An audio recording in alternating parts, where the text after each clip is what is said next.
आइए सुनते हैं सावन सोमवार व्रत की कथा। जो भी भक्त सच्ची श्रद्धा के साथ, नियम और निष्ठा के साथ श्रावण के महीने में भगवान शिव जी का पूजन करते हैं, सोमवार का व्रत रखते हैं या सोमवार व्रत का कथा श्रवण करते हैं, इससे भगवान भोलेनाथ अति प्रसन्न होते हैं और अपना कृपा प्रदान करते हैं। तो आइए सुनते हैं सावन सोमवार व्रत की कथा। तो बोलिए प्रेम से भगवान भोलेनाथ की जय, माता पार्वती की जय। किसी नगर में एक धनी व्यापारी रहता था। वह व्यापारी बड़ा ही धनी था, लेकिन इतना सब कुछ होने के बाद भी वह व्यापारी अंतर्मन से बहुत दुखी रहता था, क्योंकि उस व्यापारी का कोई भी पुत्र नहीं था। दिन रात उसे यही चिंता सताती रहती कि पुत्र पाने की इच्छा से वह व्यापारी प्रति सोमवार भगवान शिव की व्रत पूजा किया करता था और संध्या काल को व्यापारी शिव मंदिर में जाकर भगवान शिव के सामने घी का दीपक जलाया करता था। उस व्यापारी की भक्ति देखकर एक दिन माता पार्वती ने भगवान भोलेनाथ से कहा कि हे प्राणनाथ, यह व्यापारी आपका सच्चा भक्त है। कितने दिनों से यह सोमवार का व्रत और पूजा नियमित रूप से कर रहा है। भगवान, आप इस व्यापारी की मनोकामना अवश्य पूर्ण करें।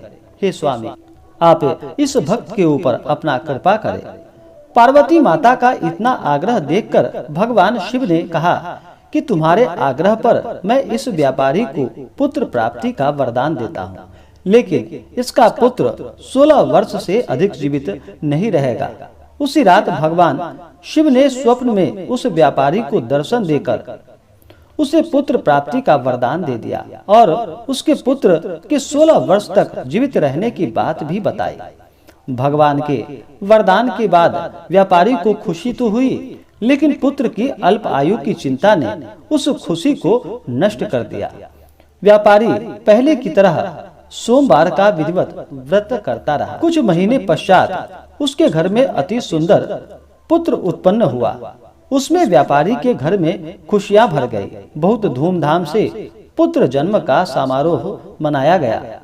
व्यापारी को पुत्र जन्म की अधिक खुशी न हुई, क्योंकि उसे पुत्र की अल्प आयु के रहस्य का पता था। यह रहस्य घर में किसी को भी मालूम न था। विद्वान ब्राह्मणों ने उस पुत्र का नाम अमर रखा। जब अमर 12 वर्ष का हुआ तो शिक्षा के लिए उसे वाराणसी भेजने का निश्चय हुआ। व्यापारी ने अमर के मामा दीपचंद को बुलाया और कहा कि अमर को शिक्षा प्राप्त करने के लिए वाराणसी छोड़ आओ। अमर अपने मामा के साथ शिक्षा प्राप्त करने के लिए चल पड़ा। रास्ते में जहाँ भी अमर और दीपचंद रात्रि में विश्राम के लिए ठहरते, वहीं यज्ञ करते और ब्राह्मणों को भोजन कराते जाते। लंबी यात्रा के बाद अमर और दीपचंद एक नगर में पहुँचे। उस नगर के राजा की कन्या के विवाह की खुशी में पूरे नगर को सजाया गया था। निश्चित समय पर बारात आ गई, लेकिन वर का पिता अपने बेटे के एक आंख से काने होने के कारण बहुत चिंतित था। उसे यह बात का भय सता रहा था कि राजा को इस बात का पता चलने पर कहीं वह विवाह से इनकार न कर दे, इससे उसकी बदनामी होगी। वर के पिता ने अमर को देखा तो उसके मस्तिष्क में एक विचार आया। उसने सोचा, क्यों न इस लड़के को दूल्हा बनाकर राजकुमारी से विवाह करवा दूं। विवाह के बाद इसको धन देकर विदा कर दूंगा और राजकुमारी को अपने नगर में ले जाऊंगा। वर के पिता ने इस संबंध में अमर और दीपचंद से बात की। दीपचंद ने धन मिलने के लालच में वर के पिता की बात स्वीकार कर ली। अमर को दूल्हे के वस्त्र पहनाकर राजकुमारी चंद्रिका से विवाह करा दिया गया। राजा ने बहुत सा धन देकर राजकुमारी को विदा किया। अमर जब लौट रहा था तो सच नहीं छिपा सका और उसने राजकुमारी की ओढ़नी पर लिख दिया, राजकुमारी चंद्रिका, तुम्हारा विवाह तो मेरे साथ हुआ है। मैं तो वाराणसी में शिक्षा प्राप्त करने के लिए जा रहा हूँ। अब तुम्हें जिस नवयुवक की पत्नी बनना पड़ेगा वह एक आंख से काना है। जब राजकुमारी ने अपनी ओढ़नी पर लिखा हुआ पढ़ा तो उसने काने लड़के के साथ जाने से इनकार कर दिया। राजा ने सब बातें जानकर राजकुमारी को महल में ही रख लिया। उधर अमर अपने मामा दीपचंद के साथ वाराणसी पहुंच गया। अमर ने गुरुकुल में पढ़ना शुरू कर दिया। जब अमर की आयु 16 वर्ष पूरी हुई तो उसने एक यज्ञ किया। यज्ञ की समाप्ति पर ब्राह्मणों को भोजन कराया और खूब अन्न वस्त्र दान किए। रात को अमर अपने शयन कक्ष में सो गया। शिव के वरदान के अनुसार शयनावस्था में अमर के प्राण पखेरु उड़ गए। सूर्योदय होने पर मामा अमर को मृत देखकर रोने और पीटने लगा। आसपास के लोग भी वहां पर एकत्र होकर दुख प्रकट करने लगे। मामा ने रो रो कर बुरा हाल कर लिया और विलाप करने के स्वर समीप से गुजरते हुए भगवान शिव और माता पार्वती ने भी सुनी। पार्वती माता ने भगवान शिव से कहा कि हे प्राणनाथ, मुझे इसके रोने के स्वर में अब मुझसे सहन नहीं हो पा रहा।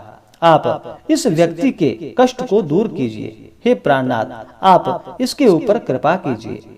भगवान शिव ने पार्वती माता के साथ अदृश्य रूप में समीप जाकर अमर को देखा तो पार्वती जी से बोले कि पार्वती, यह तो उसी व्यापारी का पुत्र है। मैंने इसे 16 वर्ष की आयु प्रदान की थी और इसे वरदान दिया था। इसकी आयु तो अब पूरी हो गई। पार्वती माता ने फिर भगवान शिव से निवेदन किया कि हे प्राणनाथ, आप इस लड़के को जीवित करें, नहीं तो इसके माता पिता पुत्र की मृत्यु के कारण रो रो कर अपने प्राणों को त्याग देंगे। इस लड़के का पिता तो आपका परम भक्त है। वर्षों से सोमवार का व्रत करते हुए आपको भोग लगा रहा है। पार्वती माता के आग्रह करने पर भगवान शिव ने उस लड़के को जीवित होने का वरदान दे दिया और कुछ ही पल में वह जीवित होकर उठकर बैठ गया। शिक्षा समाप्त करके अमर मामा के साथ अपने नगर की ओर चल दिया। दोनों चलते हुए उसी नगर में पहुंचे जहां पर अमर का विवाह हुआ था। उस नगर में भी अमर ने यज्ञ का आयोजन किया। समीप से गुजरते हुए नगर के राजा ने यज्ञ का आयोजन देखा। राजा ने अमर को तुरंत पहचान लिया। यज्ञ समाप्त होने पर राजा अमर को और उसके मामा को महल में ले गया और कुछ दिन उन्हें महल में रखकर बहुत सा धन वस्त्र देकर राजकुमारी के साथ विदा किया। रास्ते में सुरक्षा के लिए राजा ने बहुत सारे सैनिकों को भी साथ भेजा। दीपचंद ने नगर में पहुंचते ही एक दूत को घर भेजा और अपने आगमन की सूचना भेजी। अपने बेटे अमर के जीवित वापस लौटने की सूचना से व्यापारी बहुत प्रसन्न हुआ। व्यापारी ने अपनी पत्नी के साथ स्वयं को एक कमरे में बंद कर रखा था। भूखे प्यासे रहकर व्यापारी और उसकी पत्नी बेटे की प्रतीक्षा कर रहे थे। उन्होंने प्रतिज्ञा कर रखी थी कि यदि उन्हें अपने बेटे की मृत्यु का समाचार मिला तो दोनों अपने प्राण को त्याग देंगे। व्यापारी अपनी पत्नी और मित्रों के साथ नगर के द्वार पर पहुंचा। अपने बेटे के विवाह का समाचार सुनकर पुत्र वधू राजकुमारी चंद्रिका को देखकर उसकी खुशी का ठिकाना न रहा। उसी रात भगवान शिव ने व्यापारी के स्वप्न में आकर कहा कि हे श्रेष्ठी, मैंने तेरे सोमवार के व्रत करने और व्रत कथा सुनने से प्रसन्न होकर तेरे पुत्र को लंबी आयु प्रदान की है। व्यापारी बहुत प्रसन्न हुआ। सोमवार का व्रत करने से व्यापारी घर में खुशियां लौट आई। शास्त्रों में लिखा है कि जो स्त्री पुरुष सोमवार का विधिवत व्रत करते हैं और व्रत कथा सुनते हैं उनकी सभी इच्छाएं पूरी होती है।